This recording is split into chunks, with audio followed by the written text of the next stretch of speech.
એ ઘરમાં પતંગ ન ઉડાડવાની હોય ઈ તે પાછી ઊંધી ઉડે. હું ઉડે નો ઉડે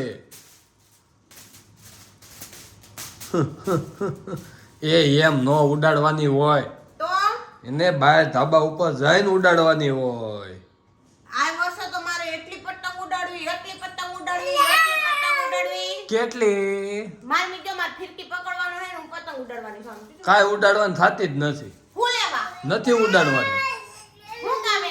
નહીં ઉડાડવાની એટલે નહીં ઉડાડવાની શું કારણ છે નહીં ઉડાડવાનું? કારણ જણાવશો આપશે? આ તમારા શોખ છે ને બીજા માટે નુકસાનકારક છે હા, અમે પતંગ કાપી લેવું એટલે હું બધાને પતંગ કાપી લે એટલે ઈ નુકસાનકારક હા? તું પતંગ કાપી લે કે બીજા કાપી લે એ માટે નહીં બીજાના ગળા કપાઈ જાય આમાં રોડ રસ્તા ઉપર બધા ધંધાકીય વ્યક્તિઓ હાલતા હોય અત્યારે ખોટા ગળા કપાઈ જાય અને મેન વાત તો આપણા મૂંગા પક્ષીઓ કબૂતર ચકલા કાગડા એ બધાને કેવડું નુકસાન છે તમારા એક દિવસના શોખ માટે કોકનો પરિવાર વિખાઈ જાય એ તો જોવો તમે પતંગ સગાવીને ઓલું કરવું એના કરતા ક્યાંક ફરી આવો ઘરમાં સગાવતી હતી, બહાર નહોતી સગાવતી. ઘરમાં કોણ ઓલું કરત? ઘરમાં તે અત્યારે ઘરમાં ઉડાડો એટલે પછી તમને બહાર ઉડાડવાનો શોખ જાગે ને જાગે કાંઈ એવું ન હોય જરૂરી. ઘરમાં કોનું ગળું કપાઈ જાય? ઘરમાં કયું પક્ષી ઓલું થાય? નાના છોકરાને તો એને શોખ હોય. હો નાના છોકરા હોય ત્યારે શોખ હોય તો ફરવા લઈ જાઓ ફરવા જાઓ એના હાટાનું એવું લાગે તો તમે કંઈક દાન કરો લાડવા ચીકી એવું કંઈક દાન કરો શેમાં શેને દાન કરવાનું? જો ગાયુંને તમે ગોળ ખવડાવી શકો ખોળ એ ખવડાવી ગાયું ઘૂઘરીને બાજરાના રોટલા ને રોટલી હોય એવડી એવડી. હા પણ ગોળ ખોળ એવું બધું ખવડાવો એવી બધી બુદ્ધિ છે તો ઈ કરો ને આ ક્યાં કરો છો પતંગનું છોકરાને ગોળ્યું બિસ્કિટ અને ખજૂર વેચવાનું. હું તો જો મોટું ઝોપલું લઈને જવાની છું પ્લાસ્ટિકનું. ક્યાં ગોળ્યું બિસ્કિટ લેવા લે.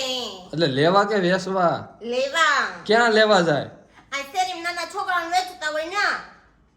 એટલે મોટો જબલું ભરીને તું નાની છો ઢગી થઈ ઢગી તો મને નહીં આપો કોઈ ગોળ્યું બિસ્કિટ? કોઈ નો આપે આપે જ નહીં. હું નો કહું? આપે આપે. હવે દાખલા તરીકે કોક નાના છોકરાને બટુક ભોજન કરાવતા હોય તો તને બોલાવે છે હા જા જા હું મારી થાળી લઈને તમ તારે આવીશ. તમારી થાળી તમારી પાસે ન હોય ને તો હું મારી થાળી લઈને આવીશ. મને કોઈ બટું ભોજન કરાવે એટલે તને બોલાવે એ વાત સાચી આ છોકરા માટે બોલાવે છે તારા માટે નહીં આ તો તમે હે ને ભેગા વૈયા જાવ અમે છોકરા રીએ નહીં અમે છોકરા રીએ નહીં એમ કરતા ભેગા ધોઈડા જાવ તો કાલથી તમે જાજો.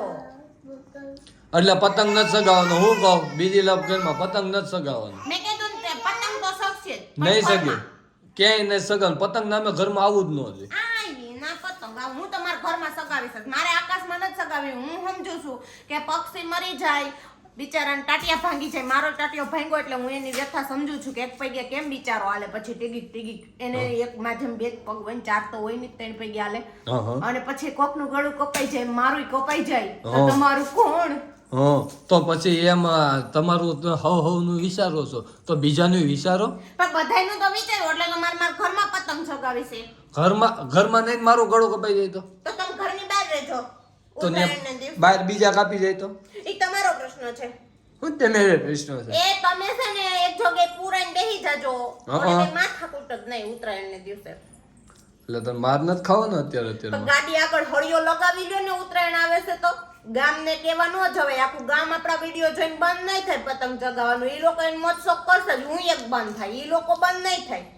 અને જે બંધ કરવાનું હોય ને કોમેન્ટ કરજો કે તમે પતંગ ચગાવવાનું અમારા કહેવાથી બંધ કરવાના છો કે નથી કરવાના કેમ કે એનાથી કોકના જીવ જાય છે એટલે કહું. બાકી મને કઈ ફાયદો હે નહીં. તમે ચગાવો કે ન ચગાવો. રેડી હે? થાકી ગઈ હસોડી હું. તું તો સો જ એવી થાકી ગયેલું કોઈ પતંગ તો માર ચગાવી. આપણે હે પતંગ ચગાવી નથી પણ આપણે હે ને શું કરશું ખબર? પતંગ લાવશું. લાવી નથી આપણે ઘરે બનાવશું પતંગ. અને એક લાવેલી છે એ તો થોડીમાં પતંગ આપણે ઘરે લાવશું બનાવશું ઘરે પછી હું કહીશ શીખશું. અને પછી આપણે પતંગ અહીંયા લગાવશું દિવાલમાં અને નીચે લખશું પતંગ ઉત્સવ.